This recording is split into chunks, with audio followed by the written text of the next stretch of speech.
Welcome to news TV 99 నేను రేవతి. ముందుగా headlines చూద్దాం.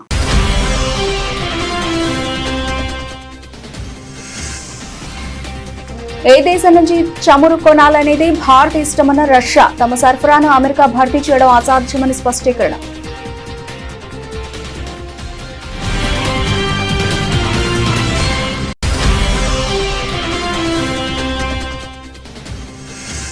కులశేఖరపట్నం లాంచ్ ప్యాడ్ నుండి మొదటి రాకెట్ మార్చి 2027 నాటికి ప్రయోగించబడుతుంది స్పష్టం చేసిన ఇస్రో చైర్మన్ వి నారాయణన్.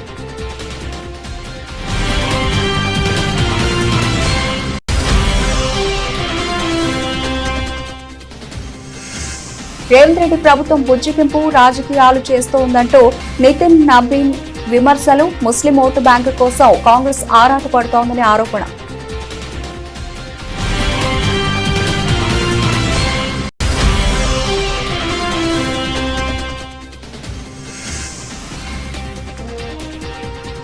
తెలంగాణ మున్సిపల్ ఎన్నికల్లో కాంగ్రెస్ పార్టీకి ఎదురు లేదు ధీమా వ్యక్తం చేసిన ముఖ్యమంత్రి రేవంత్ రెడ్డి.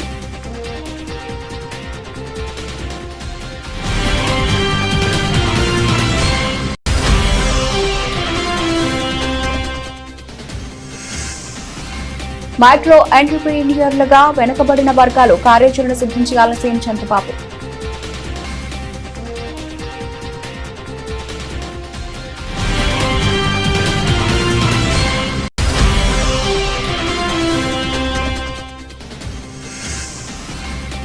దేశ సినీ పరిశ్రమకు హైదరాబాద్ ను కేంద్రంగా మారుస్తాం స్పష్టం చేసిన డిప్యూటీ సీఎం భట్టి.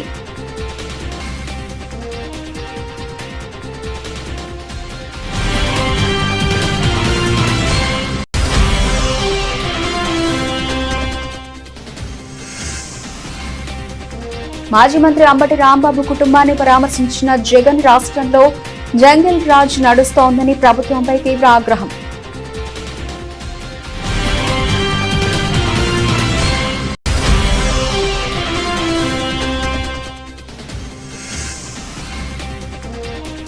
రేవంత్ రెడ్డిపై మాజీ మంత్రి కేటీఆర్ సంచలన ఆరోపణలు. కేఎల్ఎస్ఆర్ ఇన్ఫ్రా సీఎం బినామీ కంపెనీ అని వెల్లడి.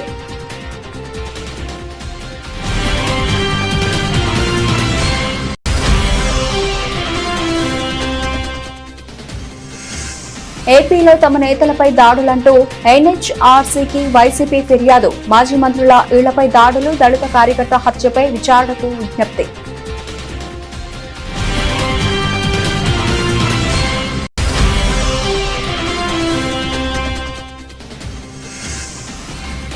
శ్రీ సత్యసాయి జిల్లా ఉపాధి హామీ పనులను పరిశీలించిన వైఎస్ షర్మిల. కూలీలతో మాట్లాడి వారి సమస్యలను తెలుసుకున్న పీసీసీ అధ్యక్షురాలు.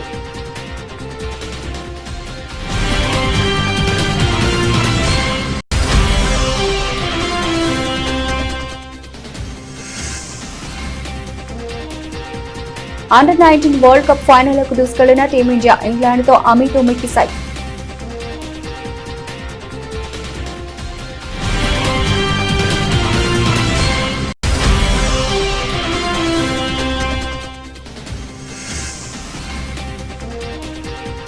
బంగారం వెండి దిగుమతి సుంకం తగ్గింపు అయినా రికార్డు స్థాయికి ధరలు.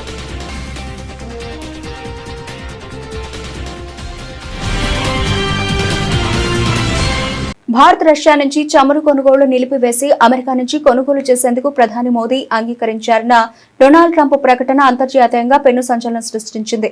ఈ నేపథ్యంలో రష్యా అత్యంత వ్యూహాత్మకంగా స్పందించింది. భారత్ తన చమురు అవసరాల కోసం ఇతర దేశాల వైపు చూడడం కొత్తేమీ కాదని, అది తమకు వ్యతిరేకంగా తీసుకున్న నిర్ణయం కాదని రష్యా అధికార ప్రతినిధి డిమిత్రీ పెస్కోవ్ పేర్కొన్నారు. అయితే చమురు కొనుగోళ్లు నిలిపివేస్తున్నట్లు న్యూఢిల్లీ నుంచి తమకు ఎటువంటి అధికారిక సమాచారం అందలేదని ఆయన స్పష్టం చేశారు. అయితే రష్యా ఇచ్చే భారీ స్థాయి చమురును అమెరికా భర్తీ చేయడం ఆచరణాత్మకంగా అసాధ్యమని ఇంధన రంగ నిపుణులు విశ్లేషిస్తున్నారు.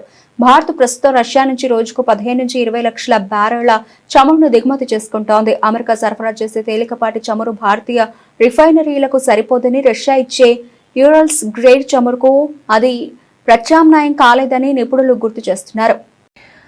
Претензии президента США на право указывать независимым государствам, с кем им торговать, они не новые. Также хорошо известна позиция Индии, которая неоднократно высказывалась руководством этой страны, руководителями Индии и в контактах с российскими коллегами и публично.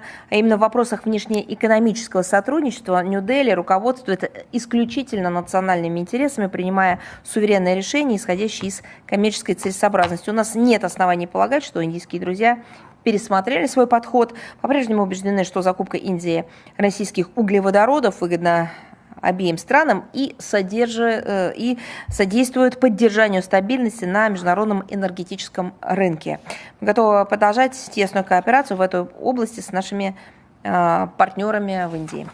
కులశేఖర పట్టణం లాంచ్ ప్యాడ్ నుంచి మొదటి రాకెట్ మార్చి 2027 నాటికి ప్రయోగింపబడుతుందని ఇస్రో చైర్మన్ వి నారాయణన్ తెలిపారు. ఈ సందర్భంగా ఇస్రో చైర్మన్ వి నారాయణన్ మీడియాతో మాట్లాడుతూ తాము చంద్రయాన్ 4 మరియు 5 పై కూడా పనిచేస్తున్నామని వెల్లడించారు. ரொம்ப நல்லா சிறப்பாக நடந்துட்டு இருக்கு. நம்ம வந்து மார்ச் 27க்கு முன்னாடி 2027க்கு முன்னாடி அங்கிருந்து முதல் ராக்கெட் ஏவப்படும். இப்போ நம்ம நிலவுக்கு மனிதன் அனுப்புற ப்ராஜெக்ட் பண்ணிட்டு இருக்கோம் சார். இது அந்த மனிதர் எங்கேருந்து செலக்ட் பண்ணப்படுவார், என்ன மாதிரியான முன்னேற்பாடுகள் போயிட்டு இருக்கு? இல்லை, அதுக்கு அந்த ப்ராஜெக்ட் இப்போ ஸ்டடி பண்ணிட்டு இருக்கிறோம். அது 2040 பாரத பிரதமர் நரேந்திர மோடிஜி அனுப்பணும்னு சொல்லியிருக்கிறாங்க. அதுக்குள்ள ஸ்டடீஸ் எல்லாம் நடந்துட்டு இருக்கு. ப்ராஜெக்ட் அப்ரூவலுக்கு இனிமே தான் போகணும். இந்தியாவிலிருந்து அடுத்தால ஏவ இருக்கக்கூடிய ராக்கெட் பற்றி சொல்ல முடியும்? இல்லை, இந்த வருஷம் நிறைய ராக்கெட்டுகள் நாங்கள் பிளான் பண்ணுறோம். ஜிஎஸ்எல்வி, பிஎஸ்எல்வி, மார்க் 3 நிறைய ராக்கெட் பிளான் பண்ணுறோம். அப்புறம் இந்த ககன்யான் ப்ரோக்ராமுக்குள்ளே ஆள் இல்லாத அனுப்பக்கூடிய ராக்கெட்டும் இந்த வருஷம் பிளான் பண்ணுறோம்.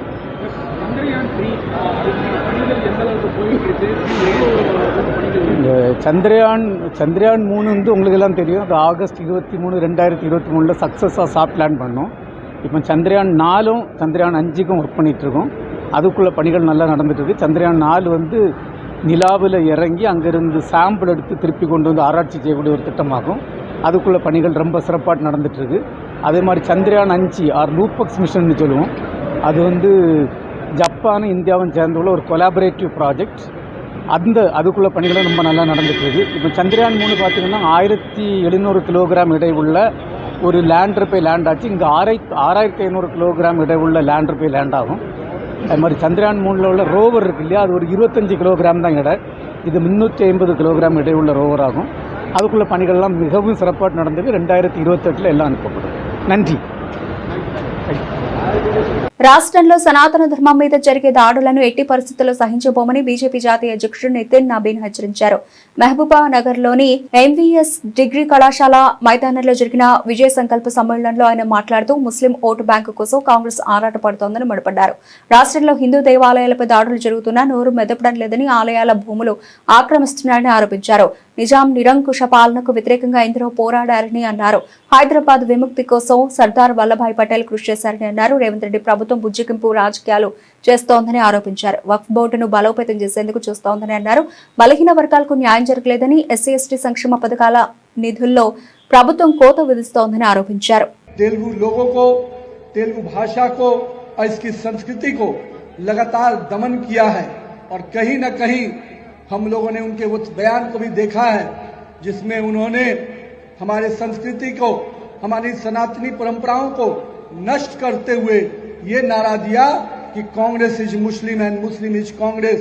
ये नारा कहीं न कहीं शर्मसार करता है इस राज्य के मुख्यमंत्री के उस चरित्र को जिन्होंने इस प्रकार का बयान दिया और कहीं न कहीं कांग्रेस की चरित्र को सामने किया कि कांग्रेस केवल और केवल मुस्लिम वोट बैंक की राजनीति के लिए आगे काम करती है, जनता के लिए नहीं। तेलुगु देशम और तेलुगु के जो लोग हैं, यहाँ के लोगों के प्रति उसकी कोई भावना नहीं है.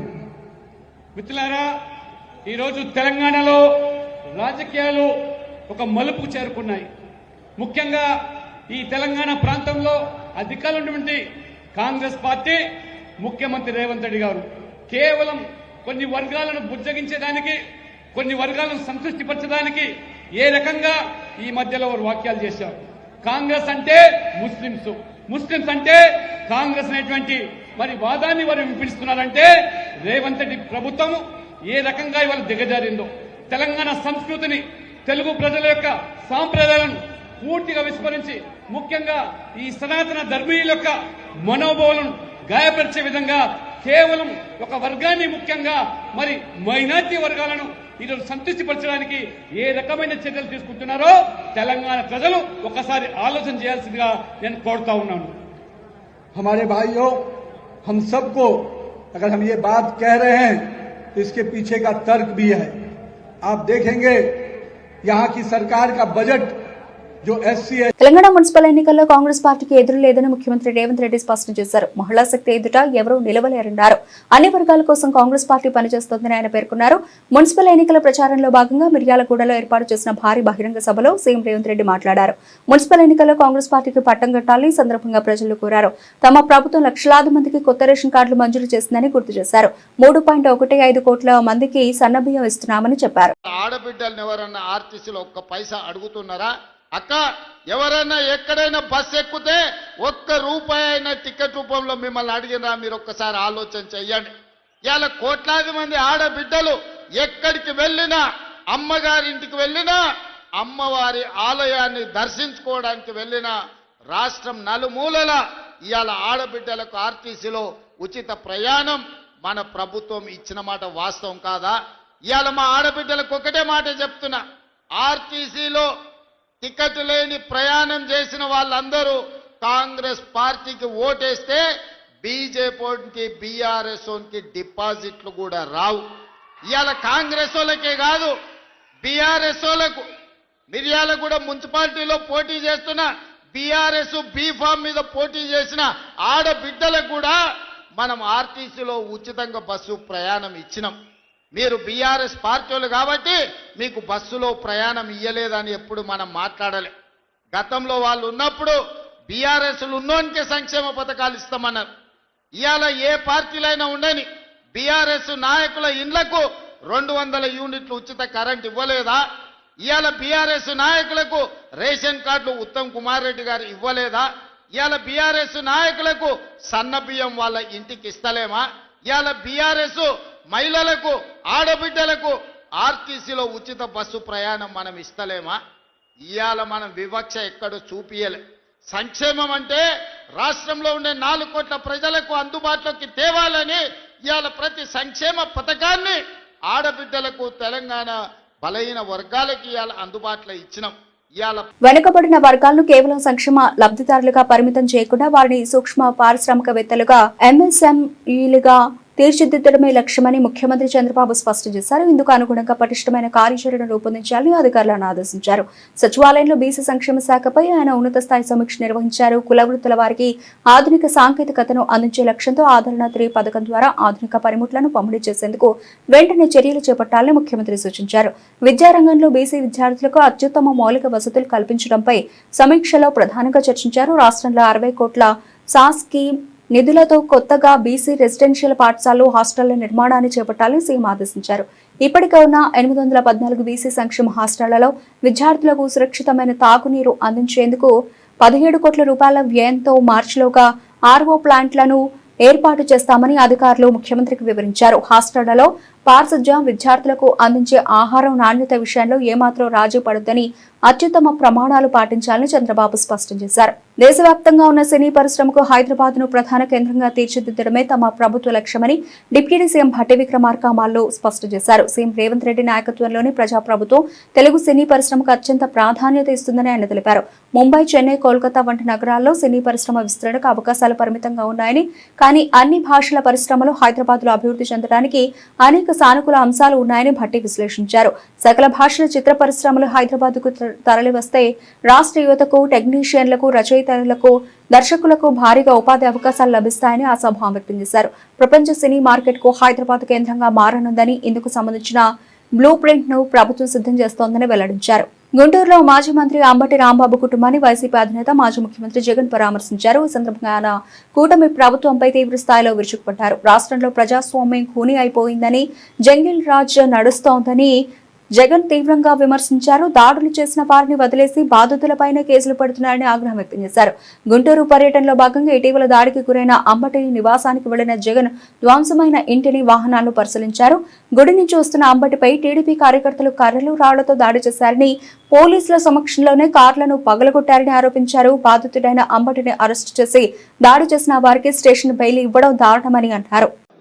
తప్పుడు కేసులో ఇల్లీగల్గా ఆయన్ని అరెస్ట్ చేయడమే కాకుండా స్టేషన్లో ఈ నల్లపాడు సిఐ వంశీ అట, పట్టాభిపురం సిఐ ఇంకొకడు వెంకటేశ్వర్లు అంట, వీళ్ళు అంబటి రాంబాబు అన్నను ఫిజికల్గా కొట్టడం జరిగింది. ఫిజికల్గా ఒక మంత్రిని కొట్టడం, అబ్యూస్ చేయడం. నిజంగా ఏం ప్రజాస్వామ్యంలో ఉన్నామా లేదా అని ఆలోచన చేయమని అడుగుతా ఉన్నా నేను. ఎల్లకాలం ఈ ప్రభుత్వం ఉండదు. దాదాపుగా 200 మంది సిఐలు, ఎస్ఐలు, డిఎస్పీలు ఇటువంటి వాళ్ళు విఆర్లో ఉన్నారు. మీ ప్రభుత్వంలో మీరు వీళ్ళందరినీ కూడా పక్కన పెట్టిన పరిస్థితిలో వాళ్ళంతా ఉన్నారు. కేవలం మీకు సంబంధించిన వాళ్ళను కొంతమందిని మాత్రమే సిఐలుగా వేసుకున్నారు, కొంతమందిని మాత్రమే మీకు సంబంధించిన వాళ్ళని డిఎస్పీలను వేసుకున్నారు, డిఐజీలను మీ వాళ్ళని వేసుకున్నారు, ఎస్పీలు గత్యంతరం లేక మీకు ఊడిగం కాస్తా ఉన్నారు. బీహార్లో ఏం జరుగుతా ఉందో నాకు తెలియదు, కానీ ఇక్కడ జంగల్ రాజ్యం, జంగల్ రాజును మీరు సృష్టించి నడిపిస్తా ఉన్నారు. కానీ నేను అందరికీ కూడా ఒకటే చెప్తా ఉన్నా, ఎల్లకాలం ఇదే మాదిరిగానే జరగదు. 2 ఏళ్ళు కన్ను మూసుకుంటే అయిపోయింది, మరో 3 ఏళ్ళు కూడా కన్ను మూసుకుని కన్ను తెరిచేసరికి మరో 3 ఏళ్ళు కూడా అయిపోతుంది.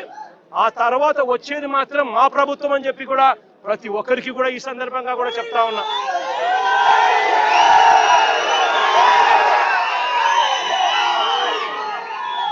చంద్రబాబు నాయుడు గారికి చెప్తా ఉన్నాను, ఆయన కొడుకు చెప్తా ఉన్నాను, ఆయనకు కొమ్ము కాస్తా ఉన్నా ఆయన పార్టీ ఇతర పార్టీ నాయకులకు చెప్తా ఉన్నాను, ఆయనకు కొమ్ము కాస్తా ఉన్నా ఇలాంటి పోలీసు అధికారులకు కూడా చెప్తా ఉన్నాను.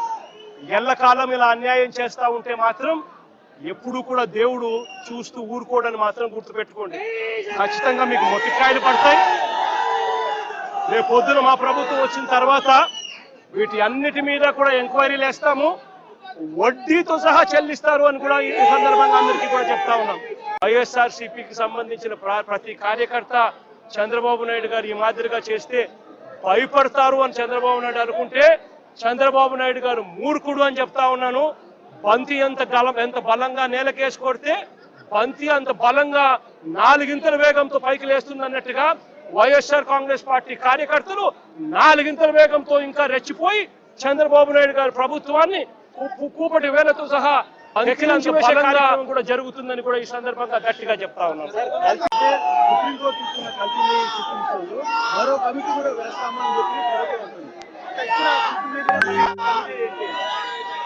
చంద్రబాబు నాయుడు గారు అనే వ్యక్తి ఎలాంటి దుర్మార్గుడు, ఎలాంటి రాక్షసుడు అని అంటే, తాను అబద్ధం చెప్పాడు అని, మోసం చేశాడు అని ప్రజలకంతా తెలిసిపోయింది. సిబిఐ స్వయంగా ఛార్జ్ షీట్ లో వాళ్ళు సిబిఐ వేసిన ఛార్జ్ షీటే అది చెప్తుంది. ఎటువంటి ఛార్జ్ షీట్ లో వీళ్ళు ఎవరి పేర్లు పెట్టకపోవడము, ఎవరిని అరెస్ట్ చేయకపోవడము, అదే మాదిరిగానే ఎన్డీడీబీ రిపోర్ట్లు, ఎన్డీఆర్ఐ రిపోర్ట్లు కూడా చంద్రబాబు నాయుడు గారు అనే వ్యక్తి చెప్పింది తప్పుడు ప్రచారము, తప్పులు అని చెప్పి కూడా ఏకంగా రిపోర్ట్లు కూడా వాళ్ళు ఇచ్చి, ఆ రిపోర్ట్లు కూడా ఏకంగా సిబిఐ ఛార్జ్ షీట్ లో కూడా పెట్టిన నేపథ్యంలో చంద్రబాబు నాయుడు గారు చేసిన తప్పులు రాష్ట్ర ప్రజలందరికీ కూడా తెలిసిపోయిన నేపథ్యంలో చంద్రబాబు నాయుడు గారు గోబెల్స్ ప్రచారంలో భాగంగా అబద్ధాలకు పదును పెడుతూ ఏకంగా ఇప్పుడు ఆయన ఇంకొక కమిటీ వేస్తారట. రాష్ట్ర ప్రభుత్వం ఇంకొక కమిటీ వేసి సిబిఐ చెప్పింది తప్పు, ఎన్డీడీబీ రిపోర్ట్ ఇచ్చింది తప్పు, ఎన్డీఆర్ఐ ఇచ్చింది తప్పు, కానీ చంద్రబాబు నాయుడు వేసే ఆయన కమిటీ రిపోర్ట్ మాత్రం అదే మాదిరిగా చెప్పాలి అని చెప్తూ ఆయనకు కావలసిన విధంగా ఇంకొక రిపోర్ట్ వేసుకొని రాష్ట్ర ప్రజల మీద దాన్ని కూడా రుద్దే ప్రయత్నం కూడా చేస్తా ఉన్నాడనంటే, ఇంతకన్నా దిగజారిపోయిన రాజకీయ నాయకుడు ప్రపంచ చరిత్రలో ఎత్తినా కూడా ఎక్కడా కూడా కనిపించడు అని సందర్భంగా చెప్తాను. తెలంగాణ కాంగ్రెస్ ప్రభుత్వం సీఎం రేవంత్ రెడ్డిపై బీఆర్ఎస్ వర్కింగ్ ప్రెసిడెంట్ కేటీఆర్ తీవ్ర ఆరోపణలు చేశారు. ఈ సందర్భంగా ఆయన మీడియాతో మాట్లాడుతూ కాంగ్రెస్ స్కామ్లను ఒక్కొక్కటిగా బయటపడుతున్నామని, మూసీ నది పేరిట లక్షల కోట్ల దోపిడీని బీఆర్ఎస్ అడ్డుకుందని అన్నారు. లగచర్లలో అల్లుడి కంపెనీ కోసం గిరిజనుల భూములు లాక్కోవాలని చూస్తే బీఆర్ఎస్ అడ్డుకుందని, హేళ్లు పాలసీలో లక్షల కోట్ల కుంభకోణాన్ని బీఆర్ఎస్ బయటపెట్టిందని చెప్పారు. అలాగే సింగరేణి అవినీతిని తమ పార్టీ బయటపెట్టిందని కేటీఆర్ వెల్లడించారు. మరి గత వారం 10 రోజులుగా ముఖ్యంగా జనవరి 22-23 తర్వాత వరుసగా ఏకబిగిన మొదలు హరీష్ రావు గారిని, తర్వాత నన్ను, ఆ తర్వాత రాజ్యసభ మాజీ సభ్యులు సంతోష్ గారిని, తర్వాత మా అధినాయకుడు కేసీఆర్ గారిని వరుసగా విచారణకు పిలిపిస్తే మాకు అప్పుడేదో అనుమానం వచ్చింది. ఇదేదో డైవర్షన్ గేమ్ బాగానే సీరియస్గానే ఆడుతున్నారు, ఎందుకు ఆడుతున్నారు, ఇంత హడావుడిగా ఎందుకు చేస్తున్నారు అని చెప్పి మాకు డౌట్ వచ్చింది. ఆ డౌట్ వచ్చిన తర్వాత మేము కూడా తవ్వడం మొదలుపెట్టాం. ఏది కవర్ చేయడానికి, ఎందుకోసం ఈ కవర్ డ్రైవ్లు, ఎక్స్ట్రా కవర్ డ్రైవ్లు అని జాగ్రత్తగా ఆలోచిస్తే దొరికింది మాకు ఒక పెద్ద ఫ్రాడు, ఒక పెద్ద ముఖ్యమంత్రి గారి బినామీ భాగోతం ఒకటి బయటపడ్డది. ఇది జనవరి 23 నాడు కేంద్ర ప్రభుత్వం అట్లాగే రాష్ట్ర ప్రభుత్వానికి సుప్రీంకోర్టు నోటీసులు ఇచ్చింది. KLSR అనే ఒక కంపెనీ, ఇన్ఫ్రాస్ట్రక్చర్ కంపెనీ, ఈ కంపెనీ ముఖ్యమంత్రి గారి బినామీ కంపెనీ. KLSR ఇన్ఫ్రా అనే కంపెనీ ముఖ్యమంత్రి గారి బినామీ కంపెనీ. నేనేదో ఊరికే అనట్లేదు, అది దానికి ఆధారాలతో సహా ఇప్పుడే మీకు చూపెడతాను. ఇప్పుడు నేను ఈ మాట చెప్పంగానే కొన్ని ఛానళ్ళు లైవ్ కట్ చేస్తాయి, అది కూడా నాకు తెలుసు, పర్వాలేదు. అయినప్పటికీ ఈ KLSR ఇన్ఫ్రా అనే కంపెనీ ఏదైతే ఉందో దాని భాగోతం బయటపడి సుప్రీంకోర్టు నోటీసులు ఇచ్చింది కేంద్ర ప్రభుత్వానికి, రాష్ట్ర ప్రభుత్వానికి. వెంటనే మరి ఈ దివాలా తీసిన కంపెనీ ఏదైతే ఉందో 6,000 కోట్ల రూపాయల వర్కులు వీరికి దివాలా తీసిన సమయంలోనే, స్పష్టంగా నేను చదువుతాను, మీరు వినండి. ఏం రాశారంటే, centre and Telangana get supreme court notice for KLSR Infratex insolvency fraud. The company allegedly secured government tenders worth approximately rupees 6,000 crore during the insolvency period without the authorization of interim resolution professional. IP professional ఇది లేకుండా, అనుమతి లేకుండా 6,000 కోట్ల టెండర్లు తెచ్చుకున్నారు వీళ్ళు. ఆంధ్రప్రదేశ్లో తమ పార్టీ నేతల ఇళ్లపై జరిగిన దాడిలో ఒక దళిత కార్యకర్త హత్య ఘటనలపై వైసీపీ జాతీయ మానవ హక్కుల కమిషన్ ఆశ్రయించింది. రాష్ట్రంలో శాంతి భద్రతలు పూర్తిగా విఫలమయ్యాయని, మానవ హక్కుల ఉల్లంఘనలు జరుగుతున్నాయని ఆరోపిస్తూ సమగ్ర విచారణ జరపాలని కోరింది. ఢిల్లీలో వైసీపీ బృందం NHRC చైర్పర్సన్ జస్టిస్ వి రామసుబ్రమణియన్ను కలిసి ఫిర్యాదు అందజేసింది. మాజీ మంత్రులు అంబటి రాంబాబు, జోగి రమేష్ ఇళ్లపై జరిగిన దాడులతో పాటు దళిత కార్యకర్త హత్యకు సంబంధించిన వివరాలను కమిషన్ కు సమర్పించింది. టీడీపీ శ్రేణుల పథకం ప్రకారం ఈ దాడులకు పాల్పడ్డాయని, ప్రతిపక్ష నేతలను భౌతికంగా అంతమొందించే ప్రయత్నాలు చేశారని ఆరోపించారు. ఇందుకు సంబంధించిన వీడియోలు, ఫోటోలను ఆధారాలుగా అందజేశారు. సమావేశం అనంతరం వైసీపీ నేతలు మీడియాతో మాట్లాడారు. భారతదేశ నడిబొడ్డున ఆంధ్రప్రదేశ్లో జరుగుతున్నటువంటి అకృత్యాలు, అమానుషాలు, దాడులు, అఘాయిత్యాలు, పర్టికులర్గా దళితుల మీద దాడులు, వీటన్నిటి గురించి ఆంధ్ర రాష్ట్రంలో రాజ్యాంగం అపహాస్యం అవుతుందని చెప్పి చెప్పుకోవటానికి ఈరోజు దేశం నడుబడున్నటువంటి నేషనల్ కమిషన్ని, అలాగే దళితుల మీద దాడులు, అఘాయిత్యాల గురించి చెప్పుకోవడానికి నేషనల్ SC కమిషన్ని కలవాలని మా ఎంపీల నేతృత్వంలో, అట్లాగే రాష్ట్రంలో ఉన్నటువంటి మాజీ మంత్రులు, ఎమ్మెల్యేలు, ఎమ్మెల్సీల యొక్క నాయకత్వంలో ఇక్కడికి రావటం జరిగింది. హ్యూమన్ రైట్స్ కమిషన్ చైర్మన్ గారిని కలిసాం. రాష్ట్రంలో జరుగుతున్నటువంటి దాడులు కానీ, హత్యలు కానీ, అమానుషాల గురించి చాలా విపులంగా, డీటెయిల్గా, ఈ మధ్య కాలంలో మా మాజీ మంత్రుల ఇళ్ల మీద జరిగిన దాడులు, పెట్రోల్ బాంబులు వేసి ఇళ్ళు తగలేసే కార్యక్రమాలు, వాళ్ళని చంపే కార్యక్రమాల గురించి కూడా చెప్పడం, దాని మీద కూడా ఎంక్వైరీ చేయడం జరిగింది. ఇది అయిపోయిన తర్వాత నేషనల్ SC కమిషన్ కలవబోతా ఉన్నాం. పర్టికులర్గా నేషనల్ SC కమిషన్ చైర్మన్ గారిని విన్నవించుకోవటం ఏంటంటే, ఆంధ్రప్రదేశ్లో అంబేద్కర్ గారు ఏది కోరుకున్నారో ఆ రాజ్యాంగం అపహాస్యం అవుతూ ఉంది. దళితుల మీద దాడులు పెరిగిపోయినాయి. శ్రీకాకుళం జిల్లా దగ్గర నుంచి చిత్తూరు జిల్లా దాకా ప్రతి జిల్లాలోనూ దాడులు, వెలివేతలు, అమానుషాలు జరుగుతూ ఉన్నాయి. కాంగ్రెస్ ప్రభుత్వంలో 10 ఏళ్ల పాటు మహాత్మా గాంధీ జాతీయ గ్రామీణ ఉపాధి హామీ పథకం అద్భుతంగా అమలైందని PCC అధ్యక్షురాలు వైఎస్ షర్మిలారెడ్డి అన్నారు. కేంద్రంలో నరేంద్ర మోదీ ప్రభుత్వం ఏర్పడ్డాక ఈ పథకాన్ని భ్రష్టు పట్టించారని మండిపడ్డారు. శ్రీ సత్యసాయి జిల్లా బత్తలపల్లి మండలం రాఘవంపల్లి గ్రామ సమీపంలో జరుగుతున్న ఉపాధి హామీ పనులను ఆమె పరిశీలించారు. అనంతరం ఆమె కూలీలతో మాట్లాడి వారి సమస్యలను తెలుసుకున్నారు. కరువు పని మొదలు పెట్టింది రాజశేఖర్ రెడ్డి గారు, మన్మోహన్ సింగ్ గారు ప్రధానమంత్రి ఉండగా మొదలు పెట్టిన పథకం కరువు పని ఉపాధి హామీ పథకం. ఇన్ని సంవత్సరాలు ఉపాధి హామీ పథకం నడుస్తానే ఉంది. కానీ కాంగ్రెస్ అధికారంలో ఉంది. మొదటి 10 ఏళ్లు బ్రహ్మాండంగా నడిచింది ఉపాధి హామీ పథకం. రాజశేఖర్ రెడ్డి గారు ముఖ్యమంత్రిగా ఉండగా ఉపాధి హామీ పథకానికి అయ్యా మాకు మధ్యవర్తుల ద్వారా డబ్బులు ఇప్పించకండి, మాకు నేరుగా డబ్బులేస్తే కట్టింగ్లు కమిషన్లు పోవు అని రాజశేఖర రెడ్డి గారి దగ్గరికి వెళ్లి అడిగితే ఒకేసారి 60 లక్షల అకౌంట్లు ఓపెన్ చేపించాడు రాజశేఖర రెడ్డి గారు. ఇది ఉపాధి హామీ కొత్తల్లో. అలాగే ఆడోళ్లు వెళ్లి అయ్యా మాకు కూడా సమానంగా వేతనం కావాలి, మాకు కూడా సమానంగా ఇయ్యాలి అంటే రాజశేఖర రెడ్డి గారు ఆ రోజుల్లో వెంటనే ఒప్పుకున్నారు. సమానంగా మగవారికి సమానంగా వేతనాలు ఇచ్చేవారు రాజశేఖర రెడ్డి గారు ముఖ్యమంత్రిగా ఉన్న రోజుల్లో. ఆ తర్వాత కాలంలో ఇప్పుడు గత 10-11 సంవత్సరాలుగా బీజేపీ పార్టీ అధికారంలో ఉంది. బీజేపీ పార్టీ అధికారంలోకి వచ్చినప్పటి నుండి ఉపాధి హామీకి గ్రహణం పట్టింది. ఈ పథకాన్ని ఎలాగైనా సరే నిర్వీర్యం చేయాలి అని బీజేపీ పార్టీ చూస్తుంది. ఎందుకంటే సంవత్సరానికి ఈ పథకానికి దేశమంతా 86,000 కోట్ల రూపాయలు ఖర్చవుతుంది. ఈ డబ్బంతా ఉపాధి హామీకి వివిధ రాష్ట్రాలకు కేంద్ర ప్రభుత్వం ఇస్తూ వచ్చింది. కానీ ఈ డబ్బు ఉపాధి హామీ పని చేస్తే పేదవాడి చేతుల్లోకి వెళ్లిపోతుంది తప్పితే బీజేపీ నాయకులకి గాని బీజేపీ బినామీలకు గాని ఈ డబ్బు పోదు. అందుకనే ఇది తగ్గించాలని చూస్తుంది బీజేపీ పార్టీ. అందుకే అదే పనిగా కుట్ర పన్ని మరి ఉపాధి హామీ పనిని నిర్వీర్యం చేయడానికే బీజేపీ పార్టీ పూనుకుంది. కాబట్టే ఇప్పుడు కేంద్ర ప్రభుత్వం మొత్తం డబ్బులు ఇవ్వదట. ఇది వరకులాగా కేంద్ర ప్రభుత్వం ఇవ్వదట. ఇప్పటి నుంచి 60% కేంద్రం ఇస్తదంట, 40% రాష్ట్ర ప్రభుత్వమే పెట్టుకోవాలట. దీనికి ఒక కొత్త చట్టం తెచ్చారు. మహాత్మా గాంధీ జాతీయ గ్రామీణ ఉపాధి హామీ పథకాన్ని పేరు మార్చి విబి గ్రామ్ అని కొత్త చట్టాన్ని తీసుకొచ్చి దీంట్లో ఉపాధి హామీ పనికి అండర్-19 ప్రపంచ కప్ లో భారత యువ జట్టు అదరగొట్టింది. రికార్డు స్థాయి చేజింగ్ తో ఫైనల్లోకి దూసుకెళ్లింది.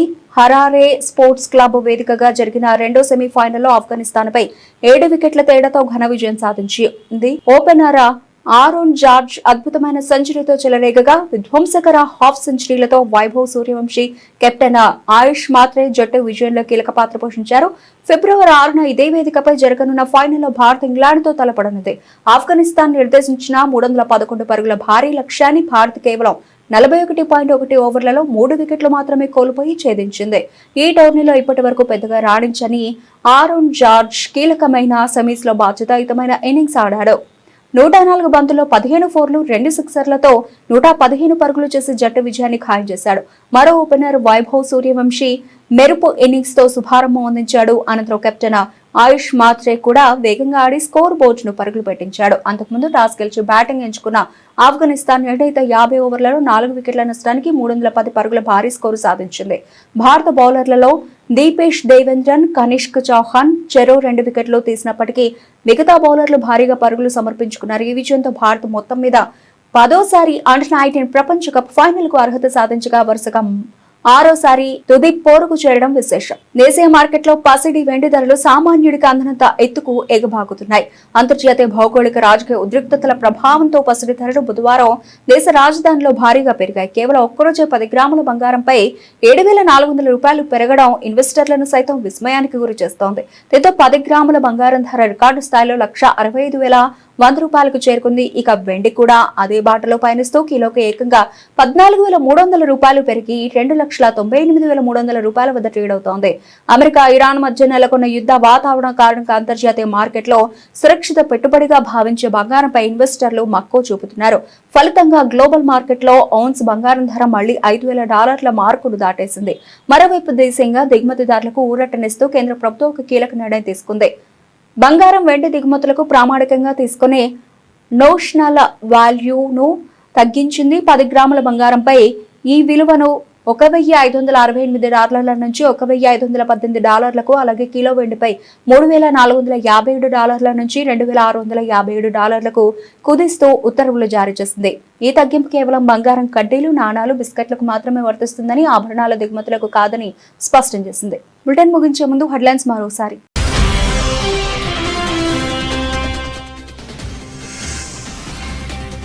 ఏ దేశం నుంచి చమురు కొనాలనేది భారత్ ఇష్టమన్న రష్యా. తమ సరఫరాను అమెరికా భర్తీ చేయడం అసాధ్యమని స్పష్టీకరణ.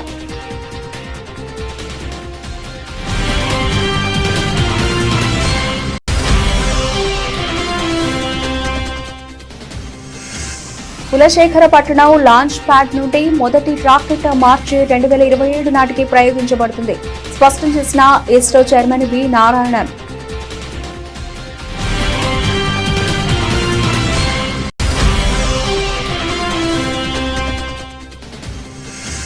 రేవంత్ రెడ్డి ప్రభుత్వం బుజ్జిగింపు రాజకీయాలు చేస్తోందంటూ నితిన్ నబీన్ విమర్శలు. ముస్లిం ఓటు బ్యాంకు కోసం కాంగ్రెస్ ఆరాటపడుతోందని ఆరోపణ.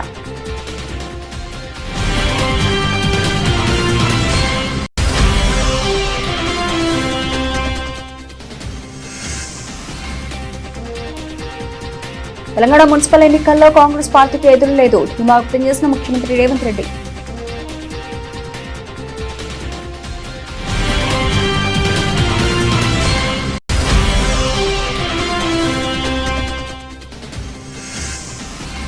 మైక్రో ఎంటర్ప్రీనియర్లుగా వెనుకబడిన వర్గాలు కార్యాచరణ సిద్ధించాలని సీఎం చంద్రబాబు.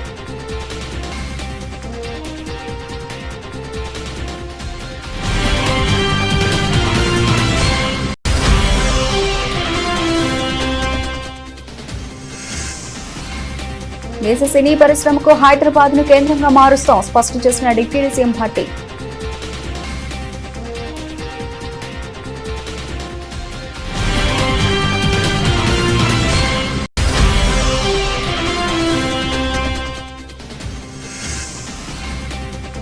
మాజీ మంత్రి అంబటి రాంబాబు కుటుంబాన్ని పరామర్శించిన జగన్ రాష్ట్రంలో జంగిల్ రాజ్ నడుస్తోందని ప్రభుత్వంపై తీవ్ర ఆగ్రహం.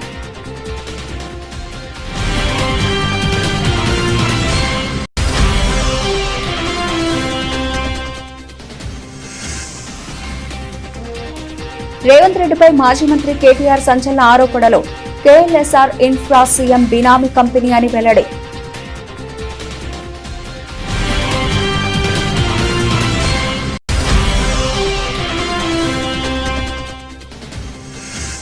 ఏపీలో తమ నేతలపై దాడులంటూ ఎన్హెచ్ఆర్సీకి వైసీపీ ఫిర్యాదు. మాజీ మంత్రుల ఇళ్లపై దాడులు, దళిత కార్యకర్త హత్యపై విచారణకు విజ్ఞప్తి.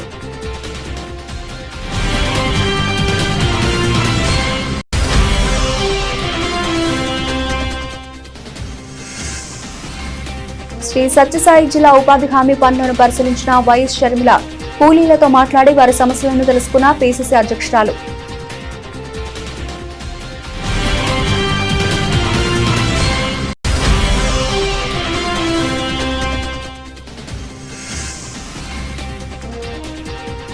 అండర్-19 వరల్డ్ కప్ ఫైనల్కు దూసుకెళ్లిన టీమిండియా ఇంగ్లాండ్తో అమీతుమీకి సై.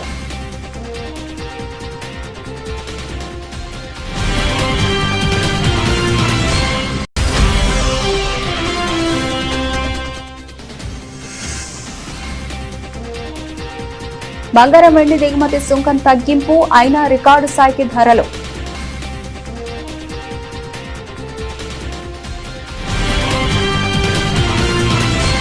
ఇవి ఇప్పటివరకు నబల్సిన అప్డేట్స్. మరిన్ని అప్డేట్స్ తో మళ్ళీ కలుద్దాం. అంతవరకు సెలవు. నమస్తే.